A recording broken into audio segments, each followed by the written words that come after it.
Welcome to the Cincy Podcast. I'm Kevin Wallace, and before we get started with today's episode, I want to tell you about our good friends over at Streetside Brewery over on the east side of Cincinnati in the Columbia-Tusculum area over there. They are doing some great stuff. Look, I was driving around the city on Friday night. I happened to drive past Streetside. I had the thought, oh, do I have time? Could I stop in?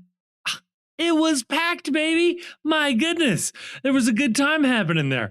And look, I don't want to be left out of a good time. So if I were you, I would be trying to get down to Streetside before it gets crowded. Look, everybody's trying to get into Streetside.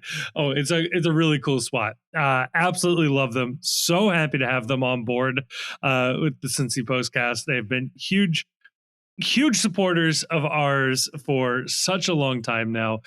They are brewing delicious beers. They're doing awesome community events, which is what was going on Friday. They've got all sorts of cool stuff going on. They do like special releases of beers. They've got all sorts of cool stuff going on. Go check them out. You can buy them just about anywhere you are buying beer. Or the can with the really cool artwork, which you gotta appreciate right then and there, right? So huge thank you to Streetside for sponsoring this episode. And thank you, listener, for drinking Streetside. And on today's episode, oh boy. Look, we take a second to get there, not too long, but we get there.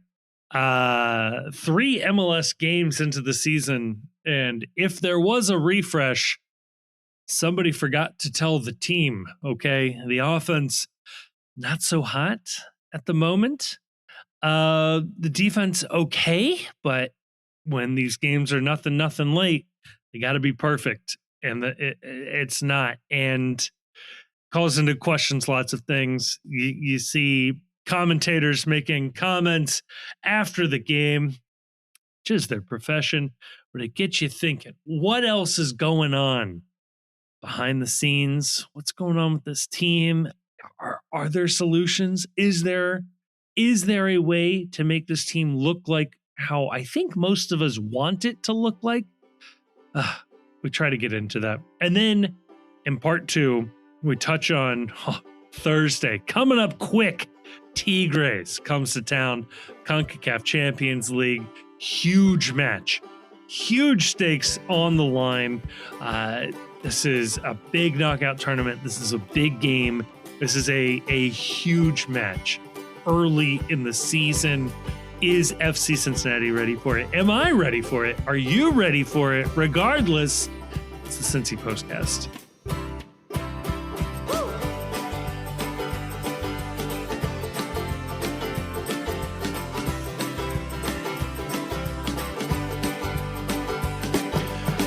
Joining me to talk about all of that and more, I am joined by 2 gentlemen who were also expecting something a little different last night, as of time of recording. Joined by the Chief, joined by Grayson.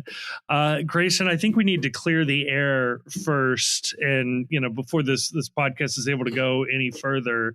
I think me and you need to hash some things out here. I offered you a ticket to sit next to me, and you turned me down. Yeah. Let's talk about this. Grayson got an upgrade. Although Grayson may have been impacted by some oopsies that were happening around the United States at major transportation hubs. I don't know if Grayson made the game, actually. Yeah, I did make the game. I did not sit next to Kevin. I had a higher view, I guess.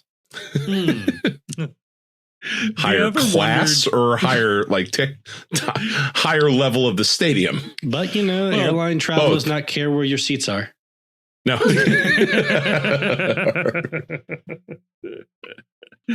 Any landing you can walk away from. Yeah, that's true. No, missed you in the seats, but I gotta say it was a chaotic game, just for me personally. the wife and my son went to the game as a part of a school trip. So they got to go onto the field ahead of time, but they had separate seats from us.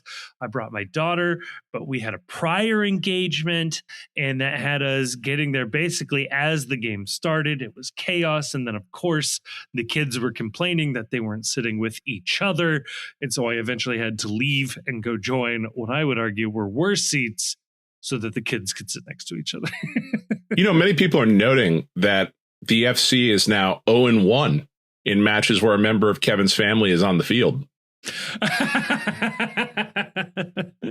I'm just connecting some dots here is all I'm doing.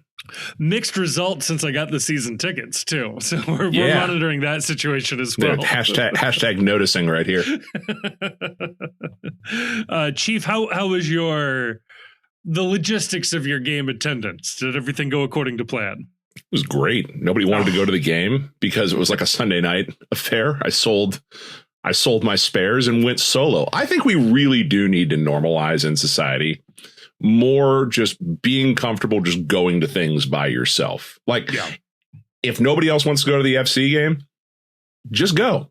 Yeah. Like, sell your tickets, buy a single, or if like you can split it up so that you have one seat left. It's cool. It was actually like shockingly relaxing. I had thought there was a chance we were going to tape last night, and then we all sort of reached the same conclusion. Like, I don't want to talk about this after it happened. Pass. But no, it was like, okay, so I want to stay sober for the eventual recording. Yeah. But also because I wasn't with anyone, I got to my seat a little bit early. I was unaware of any of the pregame things that happen with this team because I'm always catching one in the First Financial Club and just rolling out right before kickoff. There's all sorts of fan activations and fun things that are happening over the PA system that I had no idea about. I actually stayed in my seat at halftime, and I was like, well, this is delightful seeing all the things that, are happening in the stadium while I'm down in one or two, underneath the stands. It was just generally from that standpoint, the soccer was dog shit, but everything else was just a very enjoyable experience.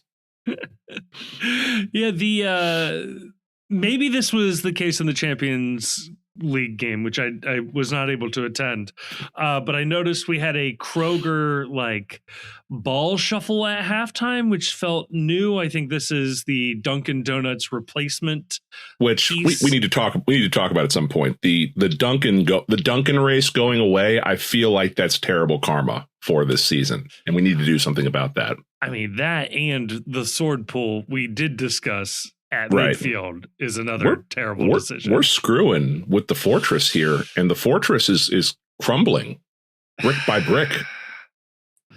It's not what it was. I think that's probably the way to look. We may need to. We're monitoring the situation, but if things continue on this trajectory, we may have to come up with a list of who is at fault. And there are some early season suspects right here. We've got a new PA announcer. Yeah. We have taken away the Dunkin' race. We have moved the sword away from the Bailey. Yeah. We're racking up things here that we're doing differently that I would argue have not all been for the better. This comes at a concerning time when there is, I think at this point, the strongest push to change the goal celebration song as well.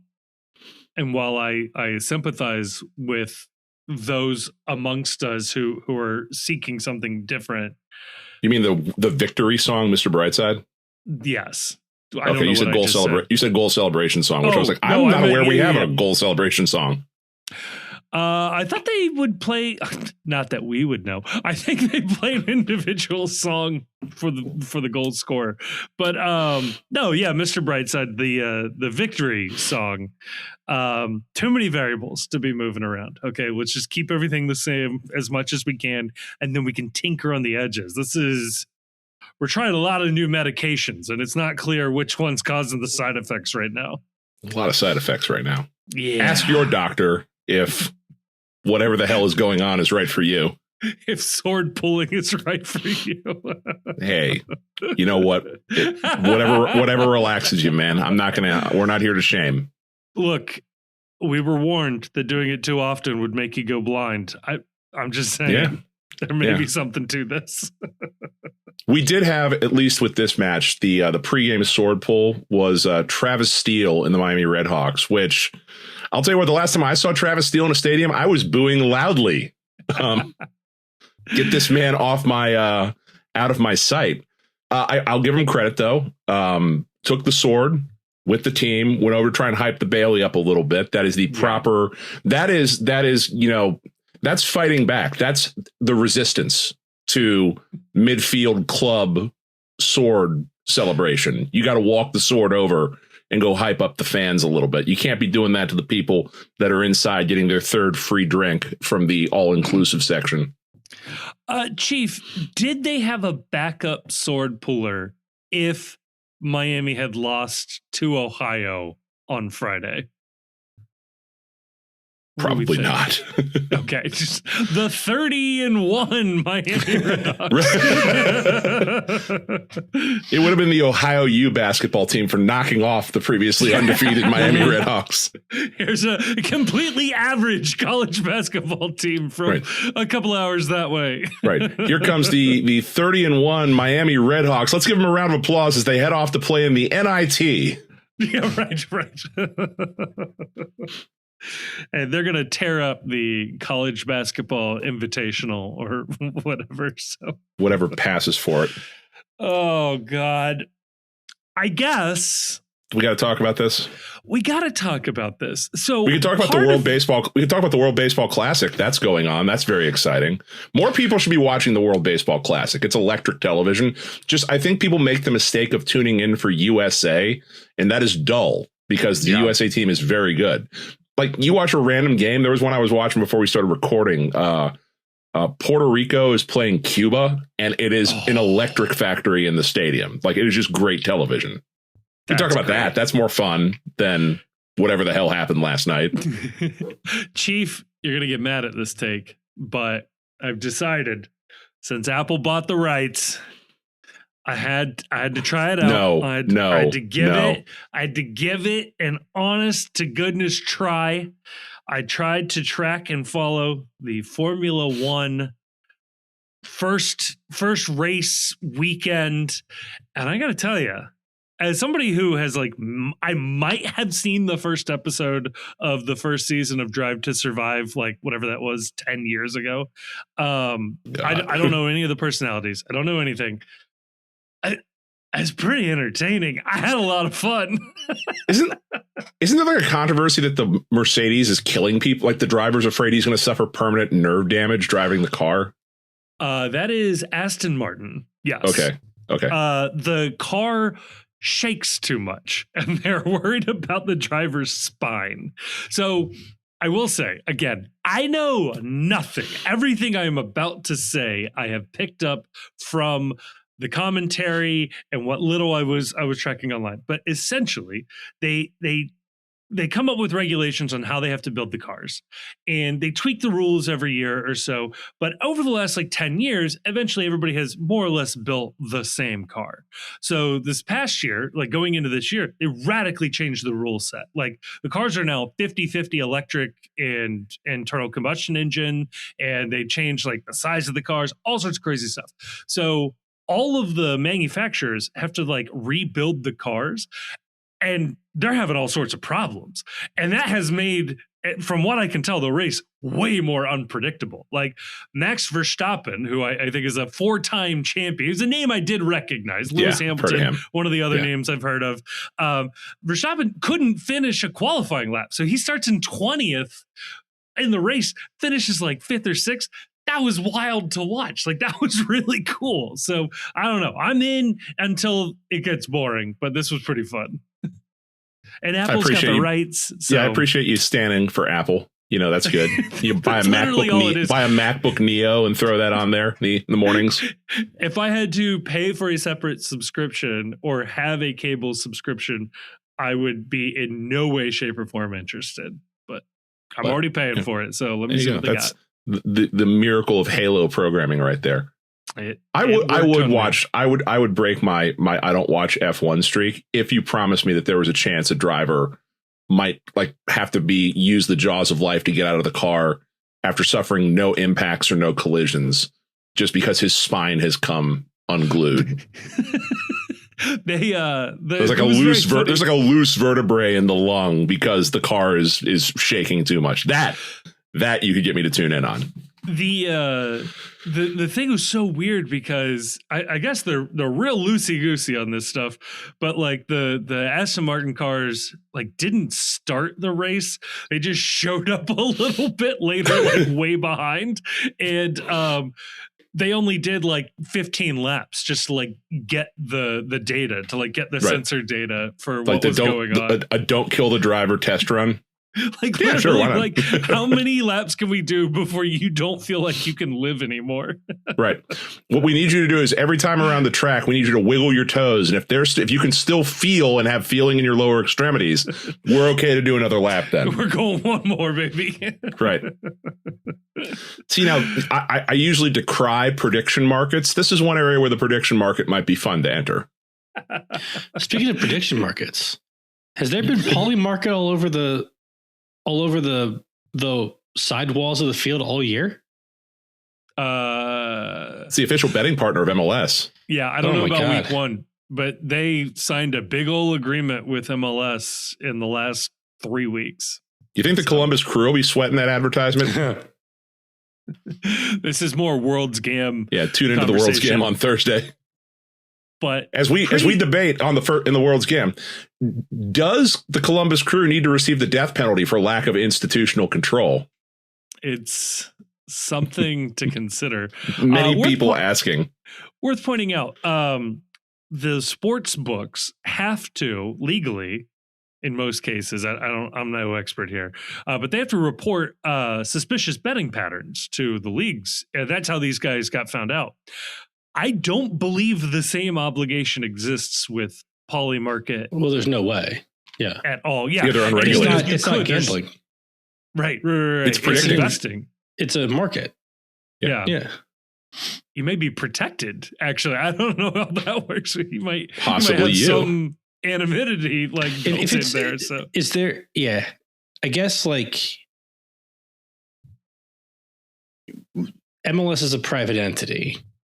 So single private entity. Sure. But could like Ohio State ban players from participating in predictive markets or prediction markets? Because like predicting something is speech. Yes. And you can use money to spread your speech or to speak your speech, right? To buy your speech, yes. Yeah. And Ohio State or like Michigan or UC or whatever. Yeah. Pick over. They're public government bodies, right? So you have a First Amendment right against retaliation by the state. Do they have to abide by like dress codes and things? Are there ways to enforce it like sort of like the team rules that way? I think dress codes are a little different. Yeah. It's not your clothing expression of your speech. They're not banning you from making a prediction. They're banning you from making a prediction for money. So they aren't really banning your speech. You to make a prediction. You're spending money to make a prediction. Just like if you bought an ad on Twitter that said, I think Donald Trump is going to win the presidency, right? Right. And a lot of people did. And the only difference between that and like poly market is that on the poly market side, you have a chance of making money from the money you spent to speak. So the illegal act is not the way that they would couch this is it's not illegal to make the prediction. It's illegal to receive money from making the prediction. Yeah, I don't think you can say like you get less speech protection because you can make a profit. I think the New York Times would have an issue with that. Well, is it making a prediction, or are you investing in a financial instrument that happens to pay like a security-based prediction? Yeah, but you are making a prediction. right? You are, but I mean, buying a stock is making and then Polymarket puts it out, and then Polymarket puts it out there and says, like, 68% of the people think Donald Trump's going to win, right? And it's news, and it's like you're an aggregate of like speaking, like you do get your, at the very least in the aggregate, you get your voice spread. Like, incidentally, your piece.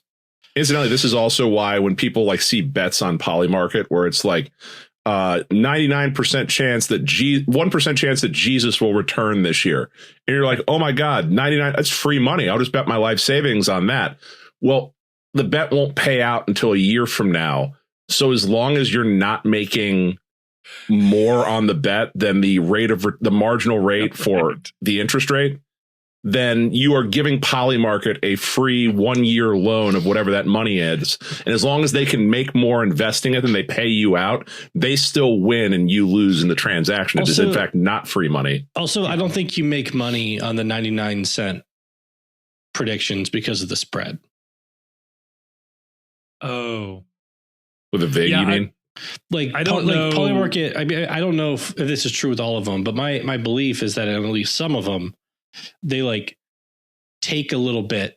They take a taste, right? Yeah, of what you spend. I think isn't the VIG so it's like the interest? No, the VIG is the money the sports book takes, where it's like, it's not like, you never get like even at the Super Bowl, betting the coin flip is never plus 100. It's always like plus one, like they balance it out so that no matter what, the sports book makes money. You're not making, it's not a 50-50 bet either way. Yes, I think they charge you a little bit of like what you're buying. So like if you buy something that's a 99 cents, because they charge that extra, you lose money. Yeah. I think anyone can stake predictions too. I think that you can just go out there and you can, we should start doing some of these for, postcast adjacent type things. And then rig it so that we can make money. Yeah, we should do a prediction market on whether I'm going to be on the next episode. What did you just say about 99% bets not paying off? Yeah, but don't we get, surely we get a small little cut of this. So I mean, I'm willing to sell out for the prediction markets if they're going to buy an ad. Oh God. You know what they might predict? That we don't talk about this match. We just keep going on Polymarket. Will they do another episode where they just don't talk about the game? No, we're talking about the game. Nobody could have predicted this. Says only team where this happens regularly. Nobody could have predicted that FC Cincinnati would have the lion's share of the possession, have fewer than one expected goal, and lose the game on a goal scored by the other team in transition. Yeah, who saw this coming? It's never happens in the history of the FC. Everybody who maybe watched the last 2 years of this team might have had an inkling. Look, I'm more than happy to sit here and say like, oh, we're going to be positive. It's early. No. I'm more than happy to, play whatever game where we don't talk about it or we just breeze past it because we've already talked about it. I think it's important to continue to rehash the conversation now because the biggest issue I'm seeing is that I'm seeing the same things. Yeah. My problem and my big top line takeaway was I had two top line takeaways. One of them is not news. The other one I would say is news. The biggest thing is that we made a big deal. We made a big deal. The club made a big deal in this offseason that Chris Albright does one media availability at the end of the season where he gives his thoughts about the direction of the club and what's going on. And in his one media availability, Chris Albright said, Chris Albright, general manager, FC Cincinnati, I recognized last summer that this team was not what it was supposed to be, that the soccer was dull, the soccer was lifeless, and we were not creating sufficient chances to be a championship and a trophy winning club. And this year, this upcoming season, we are going to be intentional on our focus on chance creation, on creating high XG opportunities. And the word is we're refreshing how we are thinking. And we are looking to change what we are doing, because what we are doing is not producing trophies or the types of teams that can win trophies. Okay. That's what you sold me. That's what you told me. You have stated that was your what we are doing this year. That's our North Star this year that we're chasing. And through 3 games, that has not been the case. It is the same team as last year. We are doing the same thing. We are trotting out there with 3 at the back, 3 very, very high priced players playing center back. We have 2 wing backs. Well, 2, and then 1 that's hurt and 1 that can't see the 11 because we're, rotating for midweek or whatever. But yeah, you've got 3 midfielders that get washed out. Nick is not a high price center back, but no, but you've got Hightam, Miazga, DP, Miles, Tam, Teenage, U22 premium roster spot, Gilberto Flores. You've invested a lion's share of your resources at the back. Your midfield, you play 3 in the midfield that get overrun. You have a striker that doesn't see the ball ever, and you have a second striker that's running around a lot, but not really doing anything effective at scoring goals. And you create a lot of low XG opportunities. You play stale soccer. You don't score. And the difference between this year and last year is you're not winning the 1-0 games. You're getting scored on in the 1-0 games, and you can't come back and you can't do anything once you go down. That's sort of my big takeaway is if there is evidence that this is changing, that this is refreshing, nothing about the roster build or how this team is playing or how this team is being coached to play seems like it's changed. And the other takeaway I had was this, and I think this is maybe where we might part ways here. Mm-hmm. Last night was the first night where I've thought to myself, maybe Pat Noonan doesn't make it through this season, because there was a palpable, just dead energy in the building last night for the majority of the game. I think the only time you saw the crowd get up was being mad at the ref. And it was a dead energy building in a night game where the team looked toothless. And the thought I had walking out was, you know what? I can't believe anyone in ownership or even Albright thinks this is sustainable for a full year. And I've said at the beginning of the year, I'm not going to sit here and say Noonan out. I'm not going to do it. I don't make that call. I thought that there was no way he would be in danger of losing his job this year. Last night, walking out of that game, I was like, you know what? I don't know how many games in a row they can play like this, where it's just lifeless and there's not consequences for that, especially when you're going to have a huge break in the middle of the summer to think things over about what the direction of this team is. Yeah. Yeah. I have always felt like with all the frustrations that there were about the team, specifically offensively, the last season and a half for sure. Basically, when Lucho mentally left the team and then physically left the team, right? Yeah, when he quiet quit. And I've always felt like, well, the team has been very good. Pat Noonan's entire time here. They were way better in 22 than most people thought that they would be. A lot of that improvement came after Obi joined the team and Miazga joined the team. I mean, they still went out game 1 and lost to Austin 5-0 or whatever. Yeah. In 23, they were great by any measure. They had a puncher's chance at 3 trophies in 23. And obviously Noonan won Coach of the Year. It's not super common that a Coach of the Year finds himself on the hot seat so quickly. In 24, they were again really, really good until, as Chief mentioned, Lucho quiet quit, and then they couldn't They really struggled the rest of the season. And then 25, they were a point off the Shield. Even with all of the struggles that everybody noticed across really every facet of the game, to be honest. But it's not like you're getting great results, good to great results consistently. Yeah. Even with not great performances. That doesn't feel like a hot seat resume to me.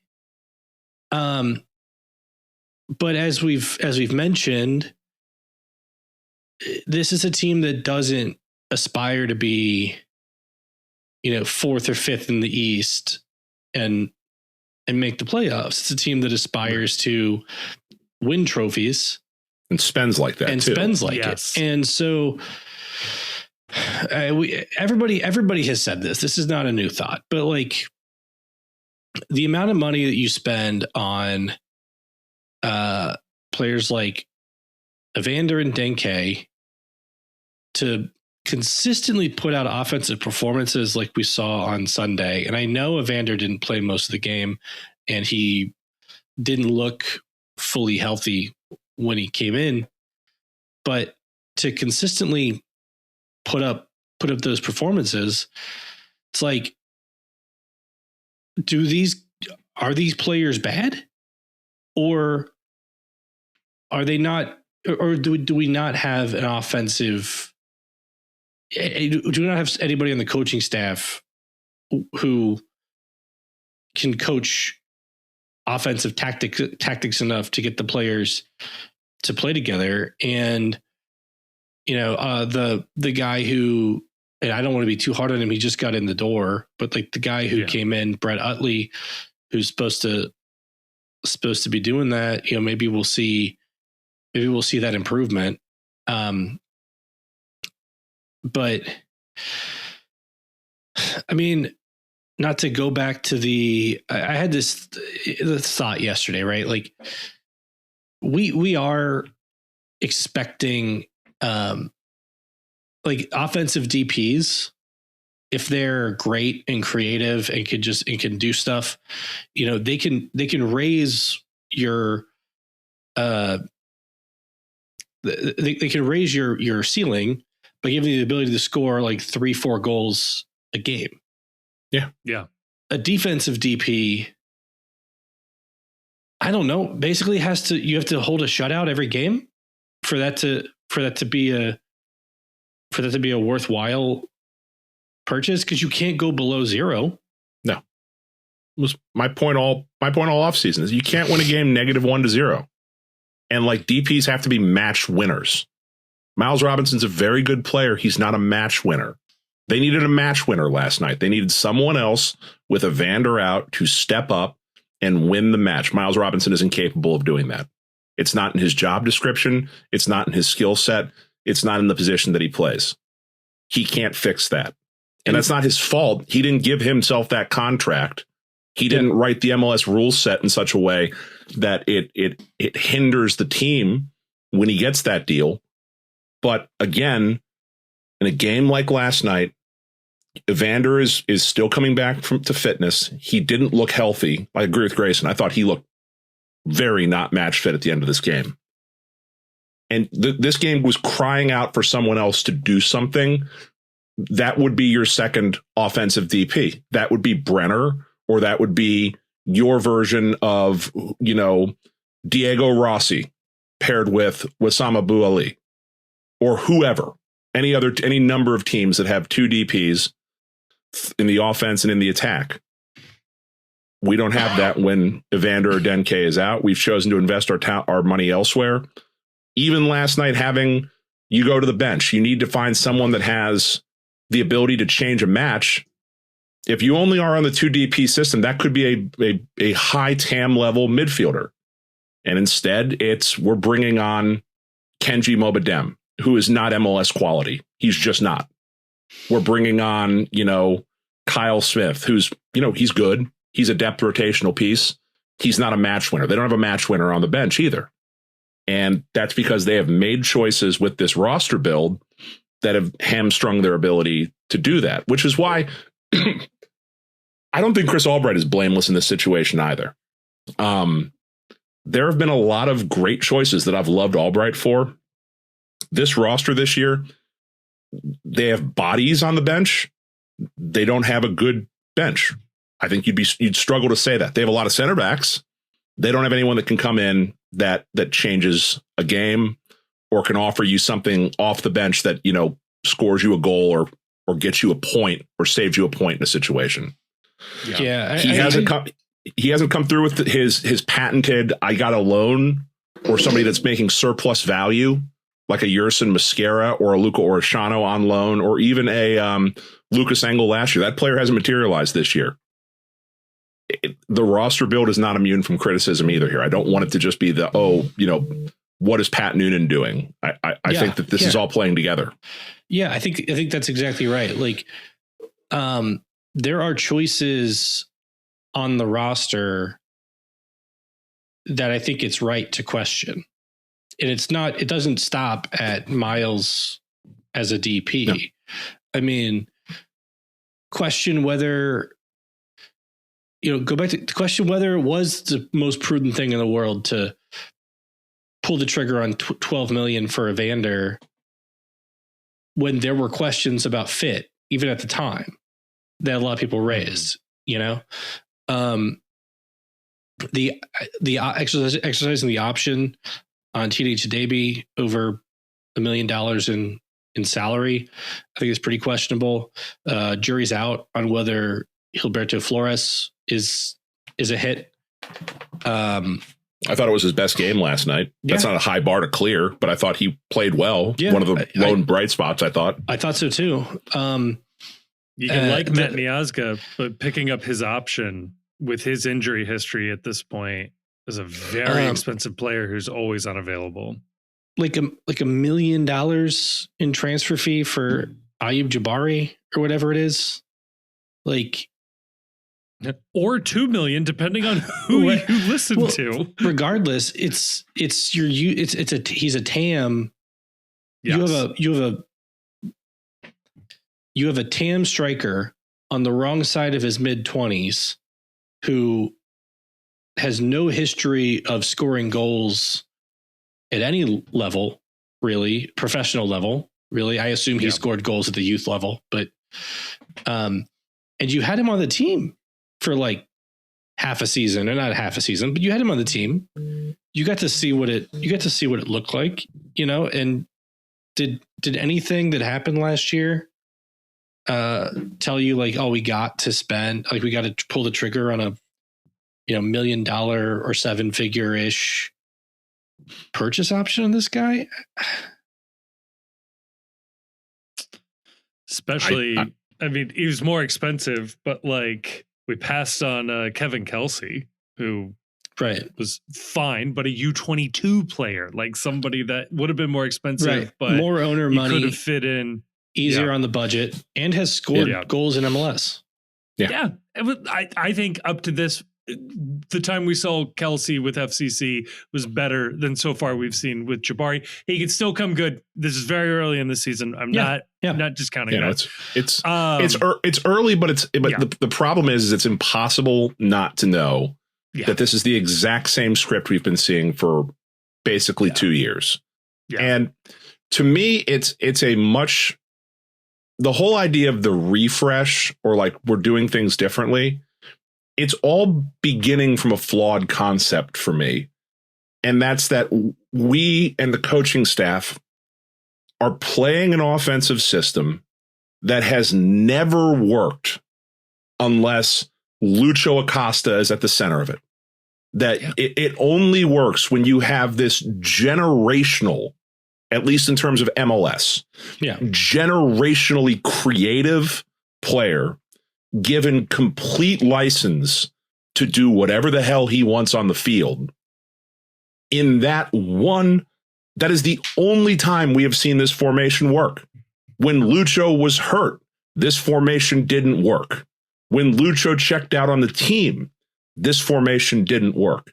And when we plugged Brenner into it, who is incredibly talented, but not Lucho, this formation doesn't work. And I am just, I would love to just dose Noonan and Albright with truth serum and ask them, how much more evidence do you need to see that this formation does not work without Lucho Acosta?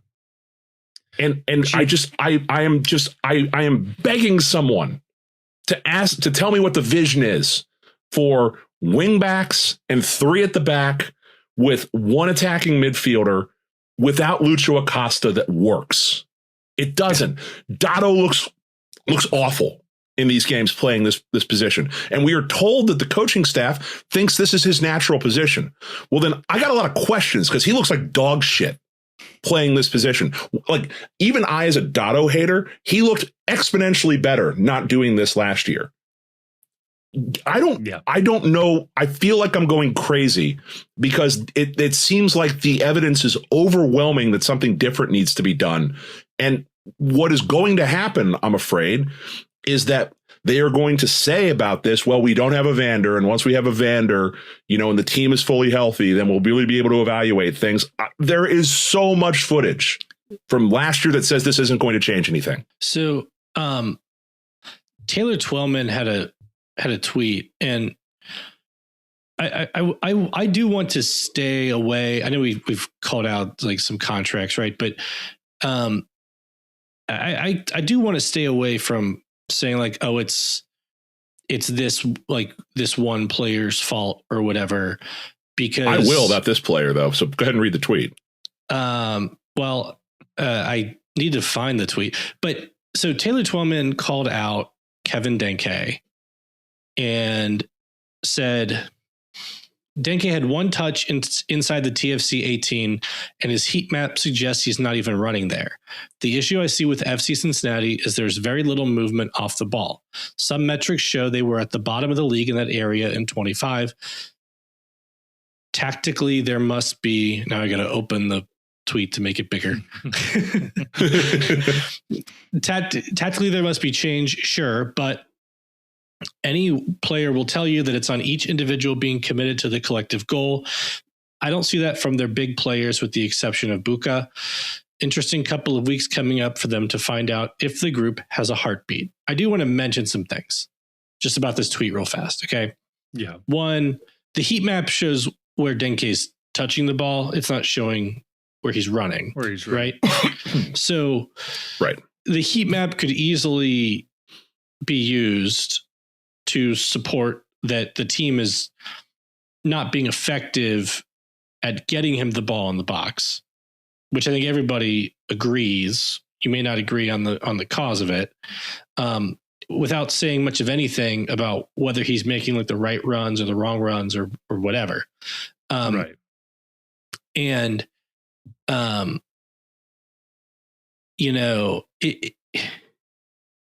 this feels like this feels to me like casting blame on a player or players in order to deflect it off of others. Who's sending that blame though? That is the interesting part of this to me. But continue. I'll let you touch on that maybe in a second. But I watched. And I haven't seen any evidence that like Matthew Doyle has seen this Twellman tweet. Okay. But on SoccerWise today, I wanted to see what they said about the FC. So I kind of fast forwarded until I found them talking about our game. And Matt Doyle said that Denkey would receive the ball and he would have nowhere to pass except for back, because nobody is making any runs around him or giving him an outlet to, lay off and advance.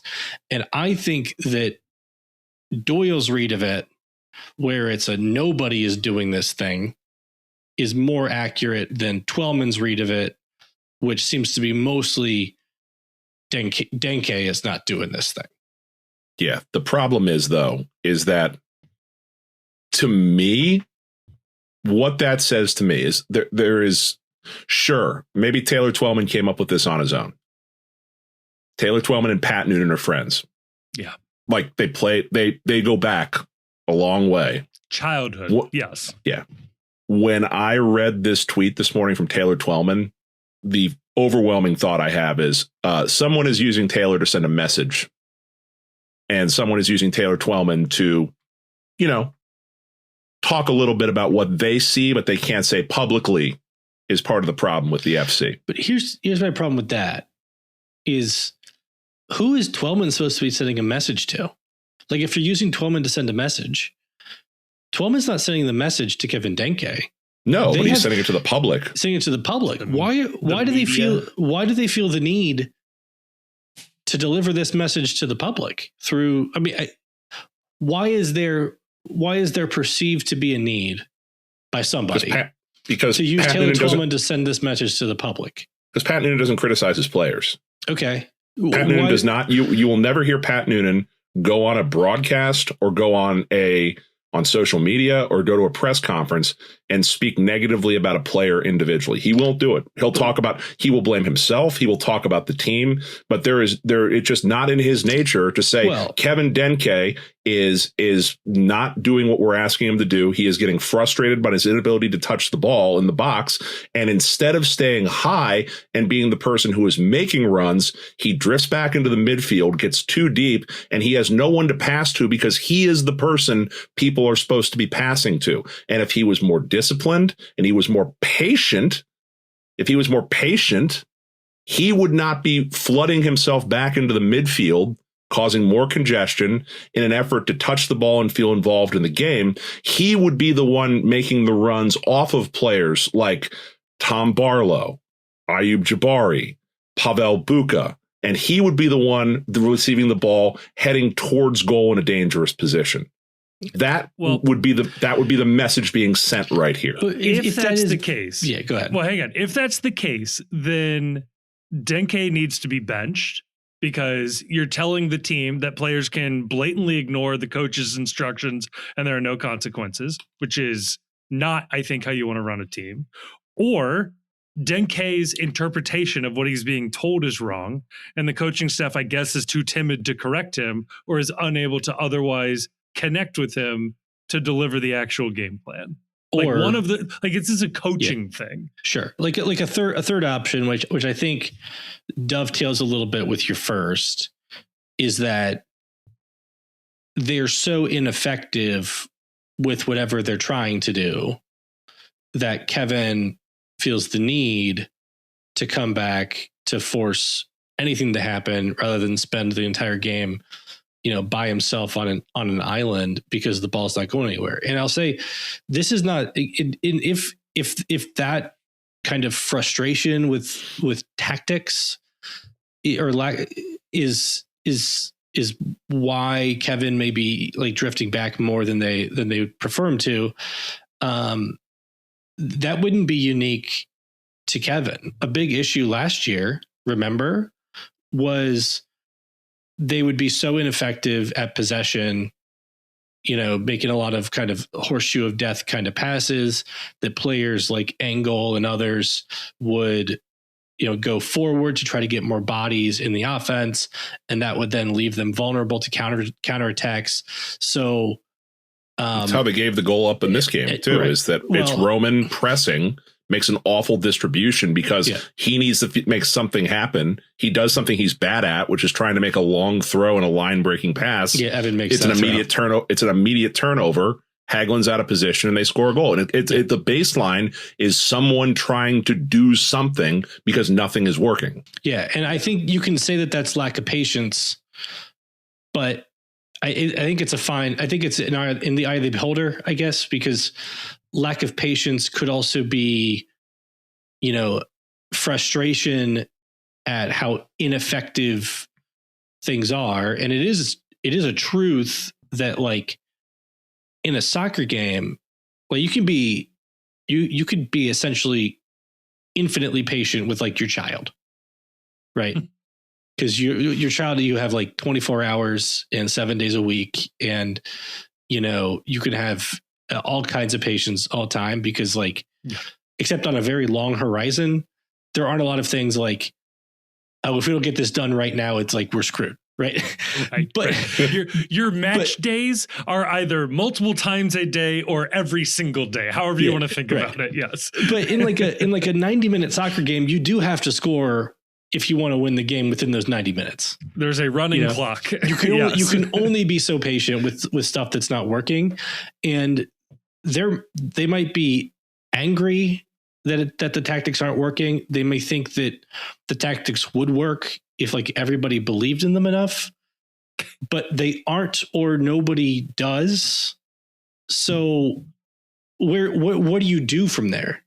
You know, like having Twellman call out Denkey on Twitter, you know, is to me is the type of thing that's like, it lets you blow off some steam, and then maybe gives, you know, the public or ownership or whoever something else to talk about. But it is your job as the coaching staff to figure out how to win soccer games. And as I agree with Kevin wholeheartedly on this point, whether it's the tactics are bad or the players don't understand them or the players are routinely ignoring them, those are all coaching problems. Like problems for the coaching staff to solve. And like the player is not listening to me is not a very good. It's an excuse for a game. Yeah. It's not an excuse for like 2 years. Yeah, it's an excuse for a game. Over 2 games or 3 games, it's we need to do something here, because if you're not being listened to, or what you're saying isn't being interpreted, that becomes a you problem versus a 1 week problem. There's ample evidence that this is not just a 1 week problem. I've been bitching about Kevin Denkey drifting too far upfield for, it seems like, a year now. And you know, the other part of that Twellman tweet, it's on players to be individually creative. That's the part that felt like it was coming direct out of Pat's mouth, because that's what he says, is that when the game doesn't go well, it's the standard Pat Noonan refrain was, it's on me. We didn't have this team prepared enough. And what we were lacking was patience, and we were lacking creativity in the final third. And what this message from Twellman seems to be is that, you know, tactical all you want, ultimately it's on a player in the individual moment in the field to have a creative idea and do something, rather than just stand around and wait to receive a pass with his back to goal. And that's kind of a cop out for the coaching staff to say that it's on them. Where did he say it's on players to be individually creative? In the tweet. It may be a different tweet. I don't see that in this one. Here's what he says. It's on each individual to be committed to the collective goal. Okay. Yeah. So that's, to me, that's each individual player. Like that's a Noonan refrain. I do feel like I saw something about, you know, players have to be creative. And certainly that's something that Noonan said. And like, yeah, I agree. Players should be creative. But I think at the same time, teams that enjoy the most creativity are the teams that put the players in the right spots to be creative through like ball movement and possession. Or have creative players on the field. Like, God love them, but Wobodo, Buka, Barlow, these aren't skillful dribbly boys. And Echenike is and was one of the few bright spots in this game, was able to beat multiple guys on the dribble. And that's good. And that's a useful skill, but there wasn't much of an offense for him to pass into. 2 quick points on this one. And I don't want to litigate this, but I will point out, just for his sake, if I could be his public defender here, Miles Robinson's been the only player who's been consistently good to start 2026. So I will say there's no debate there. Yeah, yes. There's no debate that he's good. Well, I mean, this team, I agree, but we're talking about moments where he like bails them out through how good he is and stuff. And you just want there to be fewer moments. Like if things are going well, there are fewer moments where we say Miles Robinson was immense last night because they're not getting like he's not having to constantly like chase down people on breaks, you know? Right. Or the team is so comfortably ahead, giving up one goal late isn't the backbreaker, which is the point I wanted to get to with you, Chief, where you mentioned the only time that this worked was with Lucho Acosta. And I think that's true to a degree. So they kept bringing up this stat on the broadcast last night, which is that FC Cincinnati has the most one goal games in MLS since 2023, 18 more than the next closest team. And this is like being presented as a good thing. And I think there's a version of this where you could interpret it that way, but it tells me that this system at its best, when it's clicking ahead, is only ever able to barely beat teams. Like, I'd be willing to bet, and this is totally vibes based, and I'm sure I'm way off. I'd be willing to bet San Jose has more 3-goal plus wins in that time span than we do. And they've been horrible. Like, the bad teams can get multiple goal wins over good teams, let alone bad teams. We can't do that. So when this system is running at peak perfect efficiency, it's a 1-0 win over the New York Red Bulls. It's like, this is the dream scenario. And yes, there's the random spurts of we beat Miami that one time, we beat Columbus that one time, but it is not the regular, and it is alarming how often it is not the case when it is bad teams. We walk into the stadium and you say, "Oh, this team's terrible," but we got them. Like this is an easy one. Let's rack up 3, 4, 5 goals on these guys. It's always 1-0, or it's a nail biter, and it takes 85 minutes to beat down 2 college center backs and a journeyman goalkeeper that if we signed, our fan base would melt down because we're above that. And like, it's just wild to me that the best version of this is still not that good. It's results. And it gets results, and I'm the first one to point that out. Yes. And it's not only that too, to put this in NFL terms, and I hate doing this to put this in NFL terms, like this is the debate between, would you rather be the Baltimore Ravens of 2001 or the Buccaneers of 2002, or would you rather be the Rams of 2000? And it's like, there are always teams that are they are defensive juggernauts. And that's what this team has wanted to be. It has wanted to be, and what Pat Noonan has wanted this team to be. Like, they've said this. Like Miazga said this, I think last year, we are at our most comfortable when our backs are pinned against the wall. We've got this under control. It's controlled chaos, blocking shots, clearing the ball, grinding out 1-0 wins. That used to be the culture of this team. That our goal is we're going to score 1 or 2 goals. You're not going to score on us. And that works right up until it doesn't. And the problem is that it works when you have a talisman like Lucho Acosta who can make magic out of nothing. And the other thing it needs to work, and it's what this team is lacking right now, is it needs a few ass kickers on the team. It needs a few people who have a little bit of moxie, a little bit of attitude, that play with a little bit of edge. There's nobody like that on the team right now. Yeah. When this team was at its best, it had Matt Miazga and Yerson Mosquera on it. They had 2 guys who were they were assholes. This team has nobody like that. Miles Robinson isn't like that. Nick Hagelin isn't like that. Flores isn't like that. Teenage isn't like that. Roman's not like that. None of the people in the midfield are like that. And none of the 2 strikers are like that.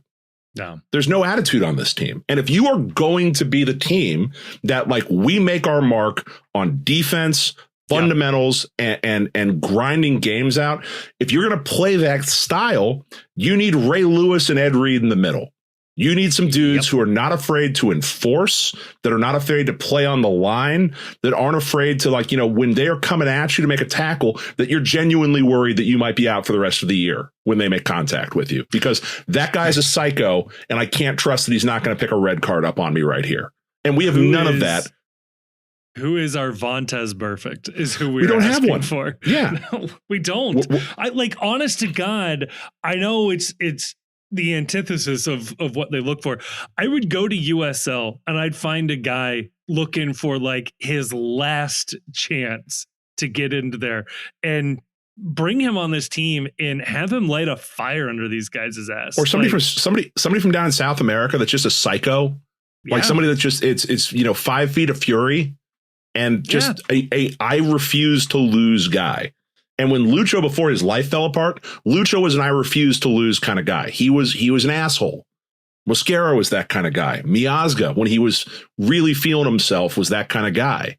Yeah. We got nobody like that. And so you are ending up now with the style of play that is the worst of all worlds. You do not have the creative engine to run this team on offense, and you don't have the bullies on defense. Yep. What you end up with is you have a team that tries to play finesse that's bad at it. And we're seeing the results. At the Dado at the 10, and I'm glad you brought it up, and of course you'd bring it up. But the Dado at the 10 is perplexing. I'll give full credit to Jonah for pointing this out in the group chat, but like, he is making the uncreative decision like every time. Like, he is not playing like we saw him play last year and even the year prior. And I again think that probably comes down to coaching. Like, I'm guessing the coaches told him out there, hey man, don't lose this game for us. Just keep it steady, keep it calm, get the guys in front of you the ball and everything will work out.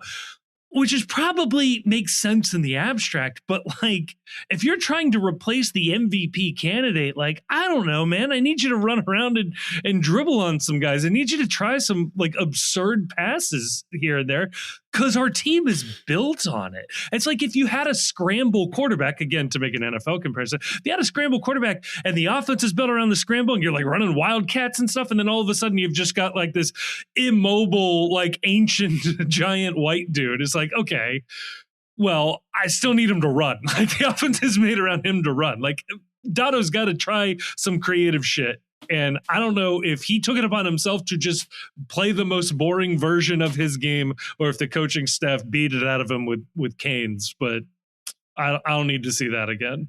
No. And it's disappointing, I'm sure, to you members of the Dado cult, that like this was an opportunity for him that he is simply not taking advantage of. He could have raised his price tag on a summer move if it was, you're going to be stuck behind this guy. Well, maybe SKC could use a star player. Yeah, no, there's rumors that FC was being offered $1 million in league. I'd like the $1 million right now. Like, that's where I'm at after watching this for the better part of 3 games. Again, not to put this all on Noonan, because the roster build certainly deserves some blame here, but it is hard to look at the offensive subs or just the offensive pieces that are not Kevin Denkey and just wonder, like, what the hell happened? Tom Barlow and Ayub Jabari were the best we could do. Like, DP spot or not, that's the best we could do. Like, Tom Barlow, He ran hard. I don't want to be. Probably shouldn't have been in the league. No, Cincinnati's going to love him, because there's nothing we love in this town quite like a guy running and trying real hard. I mean, it sold a lot of Ryan Friel jerseys back in the day. Like, talent be damned. Start. Hand up. This is on me.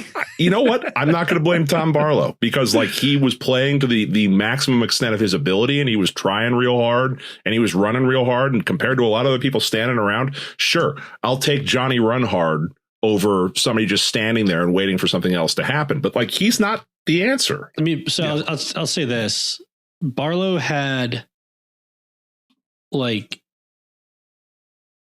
had our best chances. Yeah. Both the 2 best chances, other than Buka's shot. That was like the most quintessential FC Cincinnati scoring opportunity over the last 2 years. So Bukashat, I'm looking at a FOP mob right now. It was 0.02 XG, but Sick, based on where he put it, it was 0.66 expected goals on target. Yeah. Okay. Barlow had a header. Our only other shot on target, by the way. Two shots on target. From like a really tight angle, too. It was a 0.11 XG, which is like not bad, but it was a 0.53 expected goal on target based on where he put it. And then he had another one around the 6 that he did not, it was blocked, but it was a 0.16 XG. I mean, these are like our best chances of the night. Yeah. So, yeah, like, was I super excited to see the Tom Barlow signing? Did I think it was going to solve all of our problems? No. But has he been like every bit of Tom Barlow that you would hope? Yeah. Yeah. All right. So maybe the way to talk about this, because this game was dire, like there was nobody I thought that was worthy of individual praise. Ender ran a lot. He was dangerous. He doesn't know what to do when he gets into dangerous positions. Part of that is that no one's making the kind of runs that you would think you would make a cutback pass to. But you know, his finishing touch or his last touch leaves something to be desired. But he gets into dangerous spots. You know, he's the only thing that was working last night consistently on offense. He's an electric player. I'm excited for him. Ender's very exciting to watch, and I think this is both his fault and not entirely his fault. It was like he often seems to like try something like one or two touches beyond when he should. Yeah, he runs out of talent. He like tries to beat like one or two more guys than he should. But, you know, in his defense, he often doesn't have like other options. You know, right. Like he has done like when he gets into the circumstances, more often than not, he has done like exactly what you would hope him to be able to do, right? To take one or two defenders out of the play and advance the ball into a dangerous position that a opportunistic teammate would be able to capitalize on, you know, by getting themselves in a position to like receive a pass or something, you know, and that second part just like is just not there. It's foreign language, not really our thing. All right. So here's my question then. Yeah. Let's say you were at the Mercy Health training ground today and that you are in charge of the meeting with the coaching staff, and you sit down and everybody sort of like has like this deep sigh, like this isn't working. Is there a fix absent, you know, buying out a couple of players, trying to transfer and massively retooling in the summer window? Like, is there a fix or a change other than play better or have better tactics? Is there a formation change? Is there a lineup change? Is there something that either one of you thinks could be done that would improve things right now? I would try to remove a defensive player and add an offensive player. And I'm fine with it being that vague, but some version of drop Flores last night and put in, I don't know, maybe it's Guidi, right? And then that pushes Dado up into a front three. And you've got your wing backs, you've got 3 defensive midfielders and 3 attackers up front. I don't know. Maybe that's not doing enough. Flores or taking out one of these defensive midfielders and putting in 2 attacking midfielders instead. Deploying the wingbacks as wingers with Denkey at the point. So maybe shuffling around that way. There's no reason to invest that much in center backs. Have a designated player center back who we would all say whose best talent and skill is cleaning up messes, should be able to do the role with another center back. Like, there's no reason for him to have 2 guys back there. If you want to get the value out of the center back, the designated player center back, is that he does the job of 2 guys as 1 player. So it's Robinson and Hagelin, or Robinson and Teenage, and then push your wing backs and get more bodies forward. That's what I would do. This isn't ideal with the roster we have, but it really felt like there. I mean, the big offseason acquisition was Brian Ramirez. Yeah. Yep. Okay. And the idea of having him and Ender on the outside was viewed as, by a lot of people, as like one of the keys to fixing the offensive problems that we had last year. So if your big offensive weapon signing is Brian Ramirez and you're really high on Ender Echenike and you play them as wing backs, it feels like you are holding yourself back a little bit from getting the most out of those players.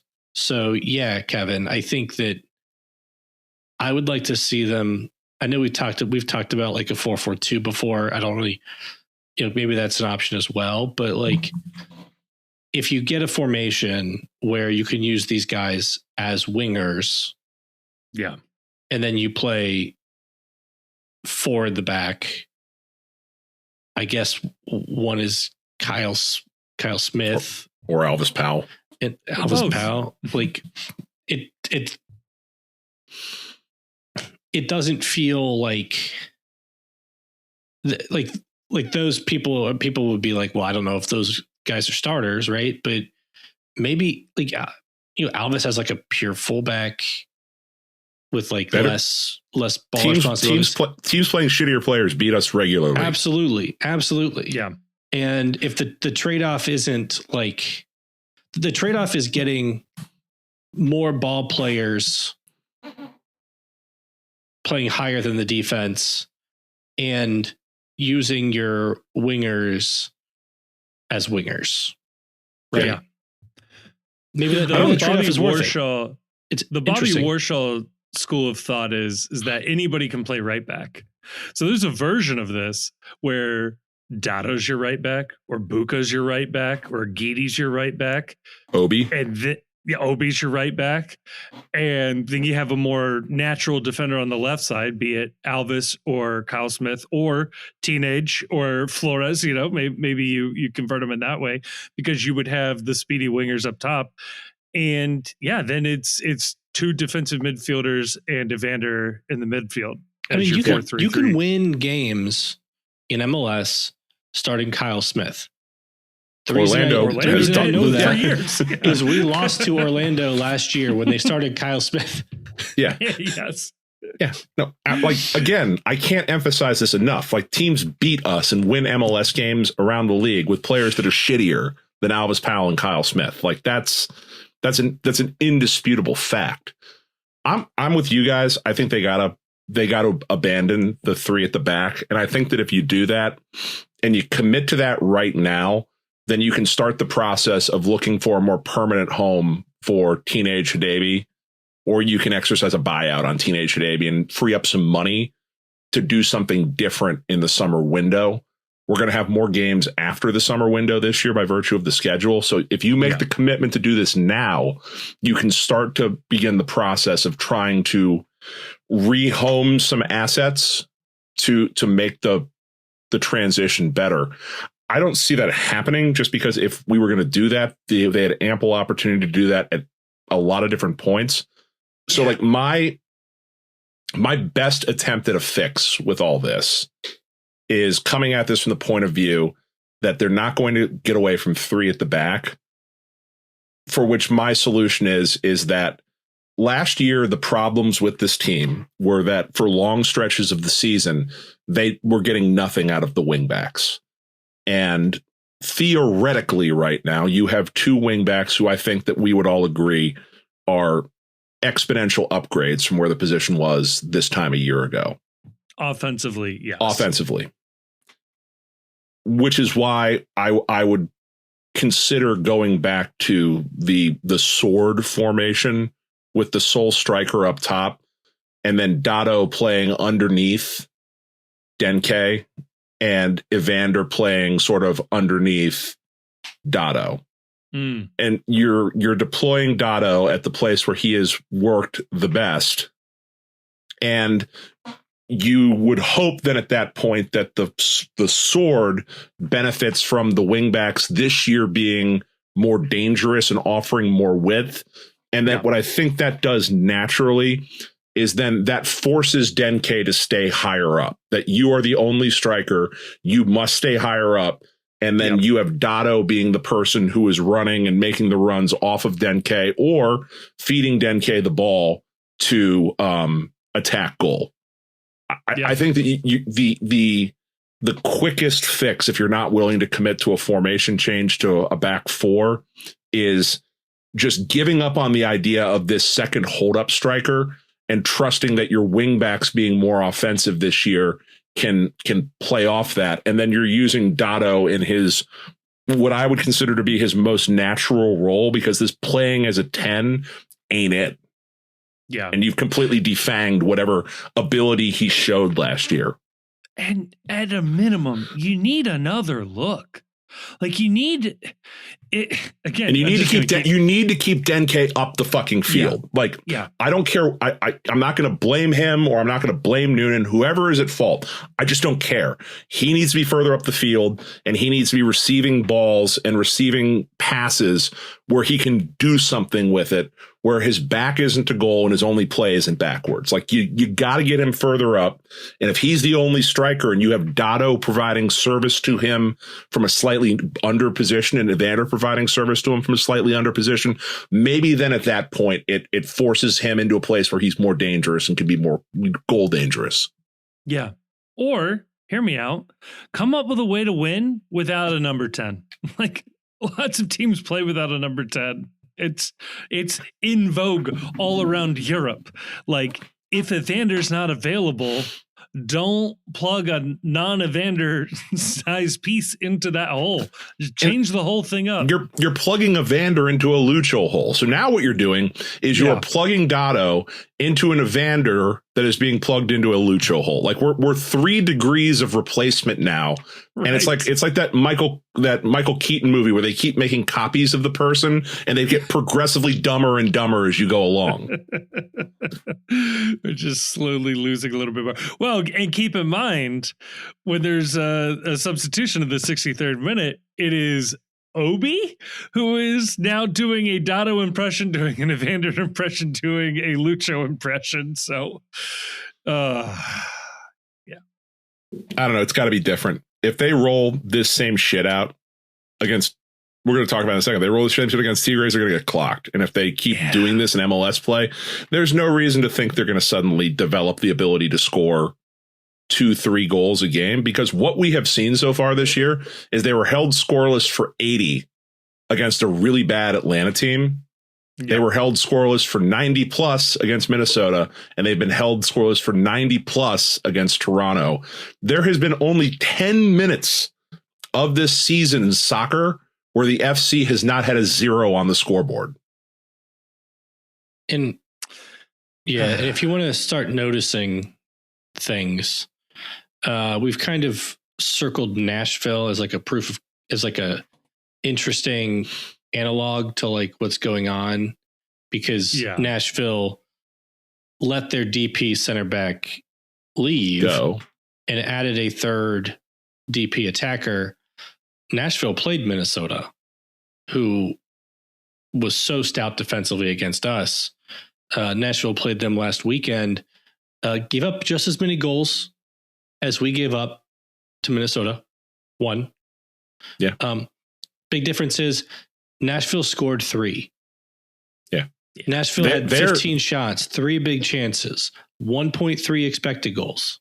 Yeah. Their big striker, Sam Surridge, 2 goals, I believe? Yep. And their third DP attacker that they added scored the other one. Yeah. Tough. Choices. Roster choices. Their choices were made. Let's jump over to part 2. We'll talk about Tigres briefly, and then we'll end this cheerful podcast. Hi, I'm doing this ad because my dad said it was cheaper than paying intern Luke. If you like FC Cincinnati and you're still listening to this stupid podcast, you might also like the stuff that is for sale on the Post website. There are some designs on there that are pretty neat and some that needed a little more work.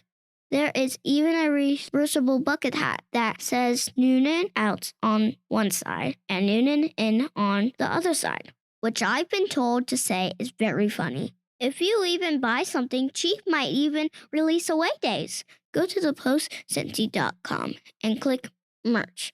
Or don't. That's okay too. Okay, thanks, bye. All right, we are back, and so is CONCACAF Champions League Thursday coming to town. The mighty Tigres. Or is it Wednesday? Thursday. I know it's Thursday. It's because Thursday. Of course it would happen when my stupid mock trial team I coached made it to state finals and I have to be in Columbus for this game. Stop being so good at this. And stop listening to this podcast. This is for adults only.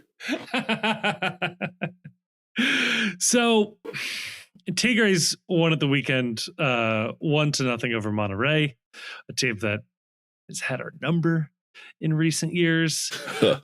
You think? Tigres, pretty good team. Yeah. And you've heard of them. Yeah. Is the best chance tough. of FC winning this series that like Tigres gets denied visas to travel? Yes, that is actually the best way that we have a chance to win. Can that happen like that one team with the Tree Stadium where they had to like have open tryouts in Austin for players? But they knocked still out won. Austin. They still won. That was the problem with that story. There would be no lack of Tigres or Mexican fans willing to die for the jersey. Yeah, future Post contributor Nick Kivy went down to that Tigres game last year in Mexico and still will not shut up about what a great time he had at that game. I'm very jealous. Stay away from Nick Kivy's social media this week because I think his split loyalties are going to be really I think tested. I think that he's made the determination that we're not advancing, so he's not willing to anger his newfound friends down in Monterey. Look, if we advance, we'd get the winner of Vancouver, Seattle. It is funny. They're looking around CONCACAF Champions League. There's some good matchups. You got Club America versus Philly, which could be a bloodbath as well. Yes. Philly is got awful. Toluca, San Diego, which is fun. There's some good matchups within MLS. Nashville, Miami. The aforementioned Vancouver, Seattle. I think those are pretty good. Cruz Azul and Monterrey, for that matter, is a nice little match. They playing that one in Mexico, I want to say. Yes. Oh, yeah, no, sorry. I was thinking Leagues Cup where they're playing games. Of course, they're playing this one in Mexico. Sorry. I was like, wait, what do John, I not know about this? Yeah, right. I spaced hardcore on that one. You can ask a question so confident and you will challenge the person. Yeah. Who does know the answer. I like that. Look, there's no reason to think that there's going to be some great tactical shift here. I think the play is going to be super stout defensively and to win 1-0 at home, so and then try to tie the game there. What's the win scenario for FC Cincinnati? Like, obviously you want to win this game, but like at this point, given what we've seen so far, is there something you're looking for this team to show you on Thursday that would lead you to maybe have a more positive outlook on the direction this team is heading right now? For me, this is entirely results based. When we're in knockout tournament mode, it's results based. They're not going to win CONCACAF Champions League. So like, no, but I don't need them to go out and like play beautiful soccer and lose 12-0. Like, I want them to lose or win 1-0. Like, I don't want this to be a free flowing game. we will lose that game. You need them to score a goal. Like a goal. That'd be nice. Like that would be cool. Nice. It's been 180 plus minutes without a goal. I would like to see a goal. I mean, the logistics of this tournament back of the net is keep a clean sheet and get a win. And then if you can sneak one goal on the road, having already won at home and kept the clean sheet, there's a lot of pressure on the opposing team. And that's, I mean, everybody's going to be thinking that, but that's what you got to do here. So this might be as good a time as any to mention this. Your good friend, our good friend, high TAM level player Matt Miazga was declared available for selection last week. And then suddenly a monkey's paw curled and he was available for selection for FC Cincinnati 2 on the road at an empty, whatever the hell they call it, park in Philadelphia. Subaru Park? It was Subaru forever. I think it's still Subaru, but they might have just changed it. Well, that really pissed Matt off, I'm sure. So Miazga plays with the twos, receives a yellow card in his first 7 minutes of action. I didn't see how long he ended up playing because it was just an abysmal quality of game, and I just didn't continue watching. But so Miazga is back-ish. Do you think we see Mr. Miazga in this game on Thursday? I think you got to put him on the bench no matter what, even if he's not healthy. Like you need that spirit with this team. Yeah. I think he needs it in like a weird kind of screwed up way. Like the vibe I get from Miazga is I think you need to go out there and be told you're healthy.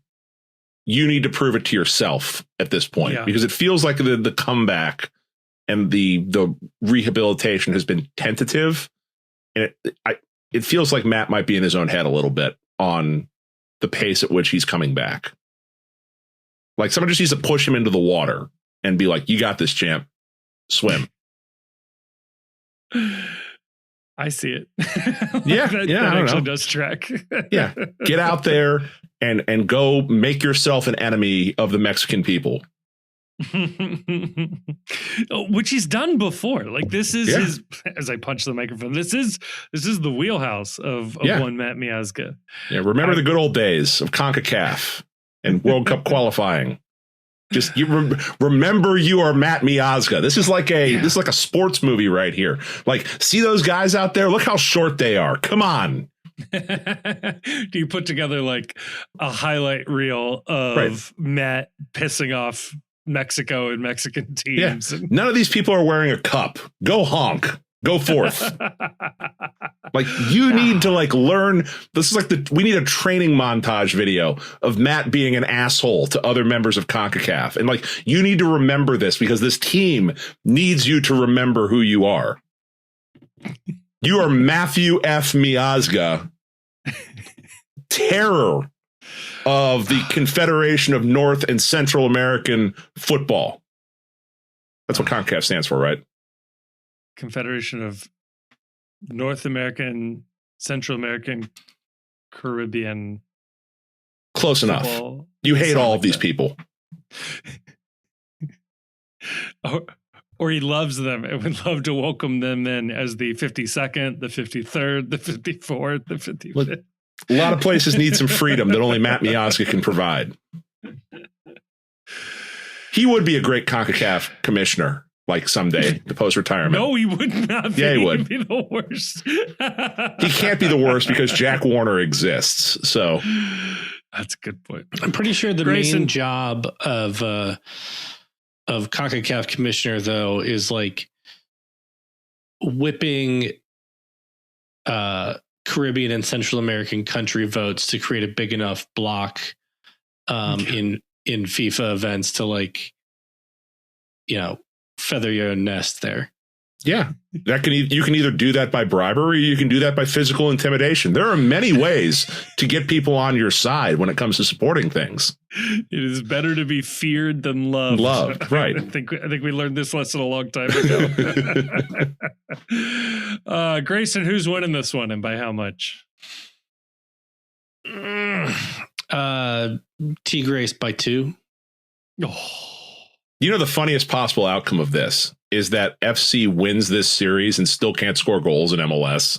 Like that's like they go through with like a 1-0 win or like 2 0-0 draws on and win on penalties or something like that. That they somehow go through against Tigres and they still can't win an MLS game because they can't put the ball in the back of the net. How would it affect your perception of this season if FC Cincinnati won CONCACAF Champions League?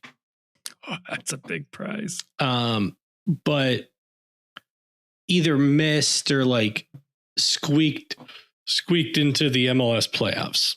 You win CONCACAF Champions Cup, you're good for the rest of the year. I don't care what happens from that point forward.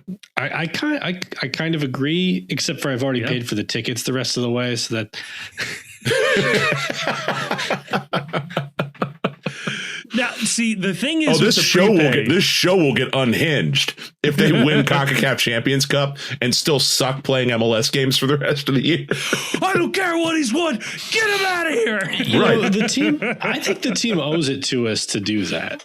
Won't someone please think of the content creators? Let's just see what happens. Try it. Let's see what happens. Like, what kills me is Noonan ball, such that it exists, is the perfect recipe for winning in a tournament. And that might be the biggest knock against the guy. So I don't know. So Grayson's saying what? 2-0? 3-1? 2-0. I mean, I'm not saying it's going to happen, and I wouldn't be surprised if FC Cincinnati does manage to take the home leg, because like on talent, they should be right there. But yeah, I just have it in my head that like I don't like I know they've scored already this year, but I just have it in my head that I can't picture it, that this team is like totally incapable of scoring a goal. Yeah. You know? Like if you told me they're not going to score a goal for the rest of the year, I'd be like, yeah, you know what? That's possible. Like they just don't seem like they want to do that. Certainly would hope not. It is They're going to win. It's hard for me to visualize. It's hard for me to visualize like what the goal against Tigres looks like. Own goal. Okay. Tigres own goal. Goalie just turns around and throws it into the goal because he downloaded Polymarket. Yeah. Yeah, Yaya Boa told him about an investment opportunity. Someone told him about freedom of speech in the U.S. and he decided to take advantage of it. Right. Worth pointing out that Tigres went on the road to Forge FC. Now, granted, this was in Hamilton, Ontario on February 3rd. I mean, hell, we're in Hamilton County, so. They tied 0-0. That's right. The power of Hamilton. In some ways, that's the benchmark. Yeah, they're going to win, and they're going to win the series because it makes no sense, and that will be the funniest possible outcome. So we win 1-0 at home, which is also my prediction, and then we tie 0-0 0-0 in the dirtiest, filthiest, most unwatchable game of soccer that you would ever see televised until it is cut away because there's a cornhole championship that needs to happen for the last 10 minutes. We got to be very careful. We are heading into the thick of conference tourneys right now. So there's any number of games that can preempt. They're about to cut away to a Pepperdine St. Mary's game that's about to tip off at 10 o'clock, and you will not see the 5 saves that Roman Celentano has to make to keep this team in the game. Some team is on their dream 7-night run in the Sun Belt or WAC tournament or whatever. Yeah. There's like 5 consonants and 2 vowels in the name of this conference, and the automatic qualifier has a losing record, but God damn it, we're going to get to their tip on time. Oh, man. I know it defeats the spirit of the sport, but the conferences should be allowed to decide who gets the auto bid at the conclusion of the regular season.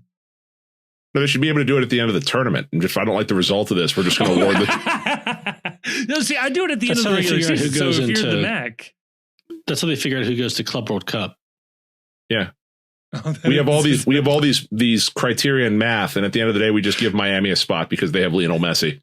Now that we think about it, Ohio Bobcats would be a funnier story. They're in. Right. Think about the heel turn that the University of Miami will make as they seek revenge. So, yeah. I mean, do we have anything to say about Tigres? They did just beat I Monterey. was gonna glance at names you may know. Diego Lainez. Diego Lainez still there. For those who don't know, I'm sure most of the listeners do. He was the player that at the U.S.-Mexico game that Matt Miazga called too short and made the little gesture. You know, very famous picture. Again, I'm sure most of the listeners know that, but some might not. Apparently, Matt regrets that photo. That's okay. Many people have talked to him about that, and he's like, "Yeah, I probably shouldn't have done that. That was me." Ira Hayes had regrets too. No, it wasn't Matt. It was not. Ira Hayes also had regrets, but still doesn't make it like a bad photo.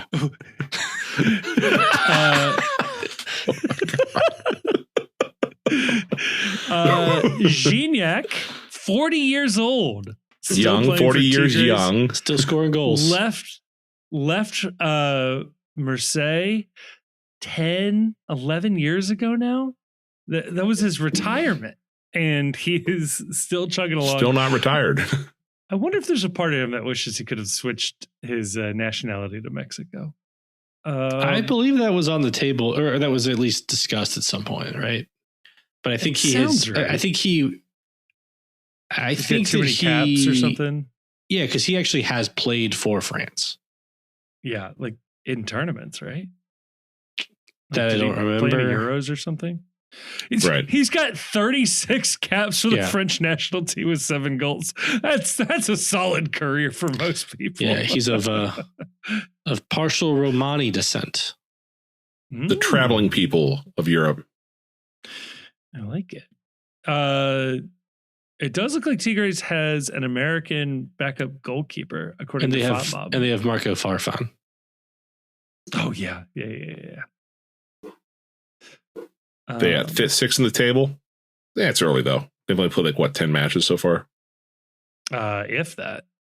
Yeah. So, yeah. Only with a 5-goal differential. So, they're right there with us, having a little bit of a problema. I was going to say 5-goal differentials. Truly end of year form for FC Cincinnati. We might get there by the end of the year. Yeah. They have they have Cesar Araujo. They signed him from Orlando City. Oh yeah. So that's another familiar face. They're good. They always, and again, this is the magic of the CONCACAF Champions League, is that you will look on paper and say, wow, FC Cincinnati spends almost as much money as Tigres does. But then you divide it down to what is the average player on Tigres making? And the median is significantly higher than your FC player. They've got, to put it into MLS terms, they've got 1, maybe 2 DPs. They've got 8 or 9 U22s, and the rest of the guys are max TAM. Yeah. Marcelo Flores recently switched his allegiance from Mexico to Canada. Oh yes, that's right. This was I totally forgot he was on Tigres. We call that pulling a Landon Donovan, I believe. This was a big controversy in both camps, because it looked as if he was going to be able to go to either team's World Cup squad, and was called up to the Canadian team a window ago and declined it. Good for him. And so there was some question as to where he was leaning, but then opted to go to Canada anyway. So there you go. There you go. Well, Chief and I are predicting 1-0 victories. Grayson's predicting 2-0 loss. So if they I don't know win, when you we're guys going are to talk welcome. about the game. Right. That's true. Yeah. When are we going to record a podcast about this? Because I don't know. This Sunday really night. the Thursday night. we'll see. I don't know. We'll I'm going to be watching this game alone in Columbus, so I might need someone to share my thoughts with afterwards. I don't have a ticket to this game, so maybe me and Chief go live immediately after. Maybe if we, I don't have a ticket either. Maybe if we beat Tigres, we do like an emergency live show. An emergency live show where we declare all problems of FC Cincinnati fixed. Solved. Pat Noonan, genius. Chris Albright, genius. They were playing the rope-a-dope for the first 2 games in MLS. We'll call it FC Cincinnati Celebration of Life. Signs of life. What would you respect or be angry with Pat Noonan if they win this game like 5-0 and he comes out after and says, yeah, we just didn't want to put anything on film for Tigres in the first couple matches of the year in MLS? I'd extend him for that. Yeah. He should say that anyway, even if it's not true. Like, he should absolutely come out and just say that. Like, you guys may have wondered where all this goal scoring was in the first couple matches of the MLS season. We were so afraid of Tigres and their video production that we decided we were going to put nothing on tape. We were going to instruct our guys to stand still and not score. And they were totally unprepared for this refreshed offense of this fully armed and operational battle station. We sent agent Taylor Twellman to talk trash about Kevin Denkey. Like leaving the wrong plans for Robert E. Lee to find. Right. It's like it's a psyop, the entire thing. You fools! The 2025 was a psyop. Once they were out of Champions League, like, we can't put anything else on film. We know we're going to see Tigres again next year. Right. You fell for the classic blunder, starting a land war in Asia and attempting to believe that FC Cincinnati couldn't score goals at will. Something they were previously famous for. Yes. They've just been holding back for this moment right here. Noonan's got the impractical jokers in his ear. It's like, all right, now tell him to pass backwards.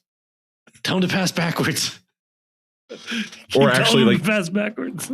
Noonan thinks he's receiving information from the future. And so, like, they're sending him the heat maps or the passing charts that show the horseshoe of doom. So he's like, well, I have to do that because if I break causality, the entire universe explodes. And it's really just someone fucking with them, like the Office episode where Jim is sending Dwight faxes from the future. What if he knows that like Kevin Denkey scoring 20 goals sets off like a chain reaction somehow that like creates Skynet, but he can't tell us? I mean, I'm convinced the Leicester City staying up in 2015 is ultimately what caused the timeline to unravel. I firmly believe that.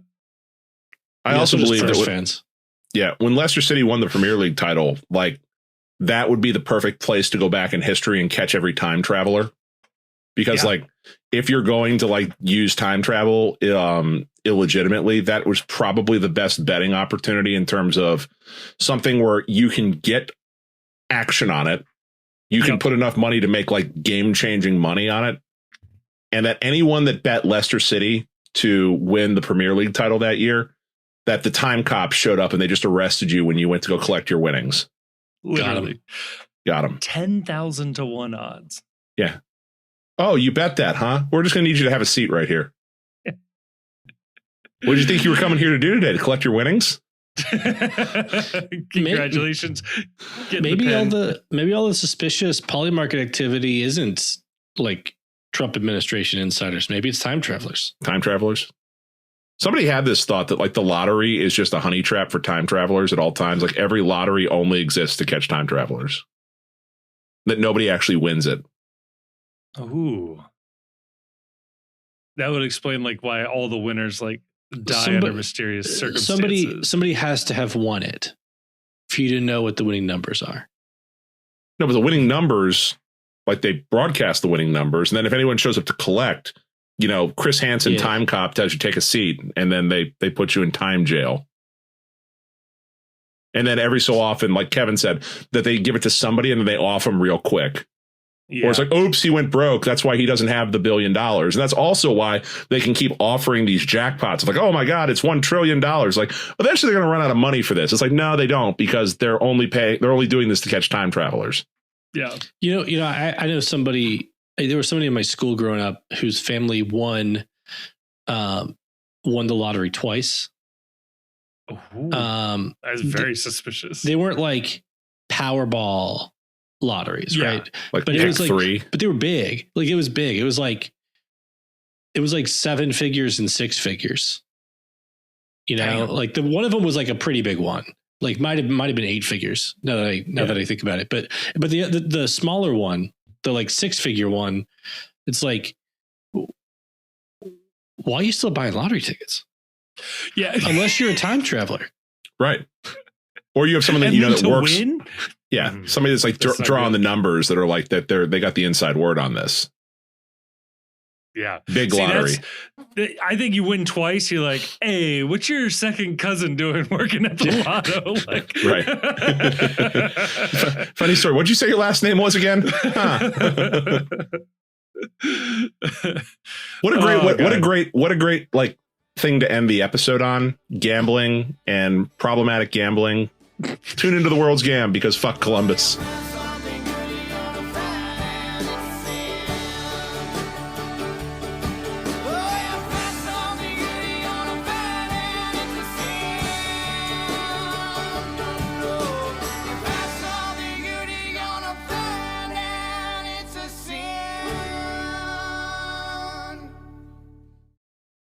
The Cincy Postcast is a production of The Post Cincy.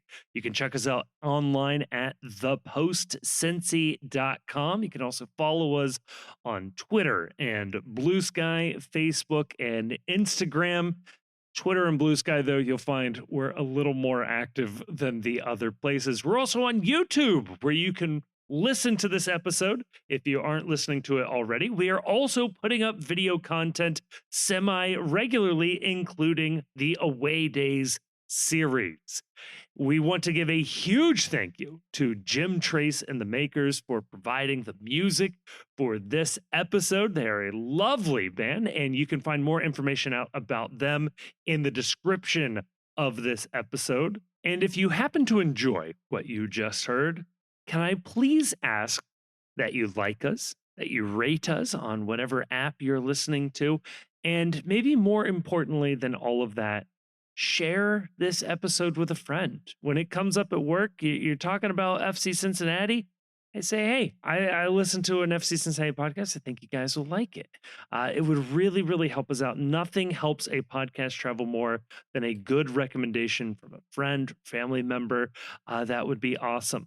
When it comes to the sorting algorithms that control our lives, a 5-star review would be much appreciated. Also, leaving a sort of written review weirdly does more than that.